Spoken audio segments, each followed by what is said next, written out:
கடலாய் பேசிடும் வார்த்தைகள் யாவும் துளியாய் துளியாய் குறையும். மௌனம் பேசிடும் பாஷைகள் மட்டும் புரிந்திடுமே. தானாய் எந்தன் கால்கள் ரெண்டும் முந்தன் திசையில் நடக்கும். தூரம் நேரம் காலம் எல்லாம் சுருங்கிடுமே.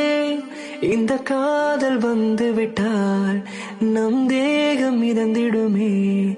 விண்ணோடும் முகிலோடும் விளையாடி திறந்திடுமே. விழிமூடி யோசித்தால் அங்கேயும் வந்தால் முன்னே முன்னே. தனியாகி பேசிடும் சந்தோஷம் தந்தாய் பெண்ணே பெண்ணே. அடியது போல் மழைக்காலம் என் வாழ்வில் வருமா? மழைக்கிளியே மழைக்கிளியே உன் கண்ணை கண்டேனே. விழிவழி விழிவழி நான் என்னை கண்டேனே. சிந்தேனே சிந்தேனே.